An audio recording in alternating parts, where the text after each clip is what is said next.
மலை மனிதர் புரொஃபசர் கம்பீர் சிங் யோன்சோன், பத்மஸ்ரீ 2026.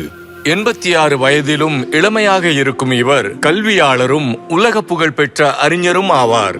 மலைப்பகுதிகளில் இருந்து பல சாதனைகளை முதன்முறையாக நிகழ்த்தியவர். நான் கலிம்போங்ல இருக்கிற சிஞ்சேங்கிற சின்ன கிராமத்துல பிறந்தேன். அப்பெல்லாம் மாடர்ன் டிரான்ஸ்போர்ட்டோ இல்ல கம்யூனிகேஷனோ இருக்கல. ஆனா அது எனக்கான மறைமுக ஆசீர்வாதம் மாதிரி இருந்துச்சு. நாங்க இயற்கையோட முழுமையா வாழ்ந்தோம்.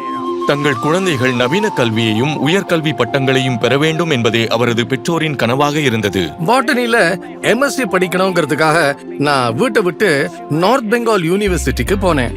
சில நாட்களுக்கு பிறகு அதே சப்ஜெக்ட்ல PhD பண்ண கல்கத்தா யூனிவர்சிட்டிக்கும் போனேன். 1962-64 காலகட்டத்தில் டார்ஜிலிங் அரசு கல்லூரியில் உயிரியல் அறிவியல் துறைக்கான MSc மற்றும் PhD பாடத்திட்டங்களை உருவாக்க உதவினார். இது அந்த பகுதி மாணவர்களுக்கு உயர்கல்வி பெறும் புதிய வாய்ப்புகளை உருவாக்கியது. அமெரிக்கா போன போது நம்ம எஜுகேஷன் சிஸ்டம்ல என்ன மாற்றம் பண்ணணுங்கிறத நான் தெளிவா புரிஞ்சுக்கிட்டேன். நம்ம மக்கள் வாழற இடத்துக்கும் வாழ்க்கைக்கும் பொருந்துற மாதிரி கல்வி இருக்கணும்னு நான் ஆசைப்பட்டேன். டார்ஜிலிங் மலைப்பகுதியில நான் ஆரம்பிச்ச ஃபாரஸ்ட் கன்சர்வேஷன் மூவ்மெண்ட் போது இமயமலையை காப்பாத்துறது இந்தியாவை காப்பாத்துறதுக்கு சமம்னு நான் எப்போதும் சொல்லிக்கிட்டு இருந்தேன். இந்திய கவர்மெண்ட் கிட்ட நாங்க தொடர்ந்து கோரிக்கை வச்சோம். கடைசியில கிழக்கு இமயமலையோட சிங்கலீலா நேஷனல் பார்க்கும் நியோரா வேலி நேஷனல் பார்க்கும் பயோஸ்பியர் ரிசர்வ்ஸா அறிவிக்கப்படுறதுல நாங்க வெற்றி அடைஞ்சோம். 1985 ஆண்டு காலிம்போங்கின் சாங்கேபாங்கில் கிராமத்தின் முதல் தொடக்கப்பள்ளி உருவாக அவரது தந்தை தனது நிலத்தை தானமாக அளித்தார். 2014 ஆண்டு அது மேல்நிலை பள்ளியாக உயர்ந்தது. அதற்கு அவரது தாயாரின் பெயர் சந்திரமாயா சூடப்பட்டது. இன்னைக்கு இந்த அவார்டு வாங்குறது பெருமையா இருந்தாலும் என் பெற்றோர்களையும் என் சகோதர சகோதரிகள் நிறைய பேரை நான் நினைச்சு பாக்குறேன். ஏன்னா இன்னைக்கு நான் இந்த அவார்டு வாங்குறத அவங்களால பார்க்க முடியல. புக்ஸ் எனக்கு பெரிய மோட்டிவேஷன் கொடுக்குது. புக்ஸ் மூலமா எனக்கு நிறைய விஷயங்கள், புது சிந்தனைகள் கிடைக்குது.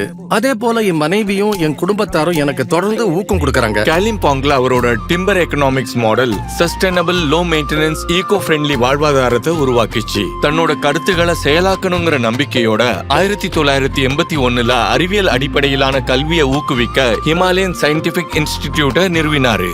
எங்களை சுத்தி இருக்கிற இந்த மரங்களும் இயற்கை சூழலும் ப்ரொஃபசர் GS யோன்சோனோட பங்களிப்பு தான். ப்ரொஃபசர் யோன்சோன் ராத்திரி 12 மணி வரை படிச்சுட்டு அப்புறம் 3 மணி நேரம் ஓய்வெடுப்பாரு. அதுக்கப்புறம் கலிம்போங்ல இருக்கிற கலிம்போங் சுமிக்கு 3 மணி நேரம் டிராவல் பண்ணி போவாரு. என் வாழ்க்கையில பெரிய சந்தோஷம் என்னன்னா, பசங்க இயற்கையில இருந்து கத்துக்கிட்டு அவங்க இருக்கிற இடத்தையும் காப்பாத்துறது தான். அவங்களுக்கு நான் சொல்றது ஒன்னே ஒண்ணுதான், யாரும் கூட இல்லைனாலும் நீ தனியா முன்னே போ, தனியாக முன்னேறு.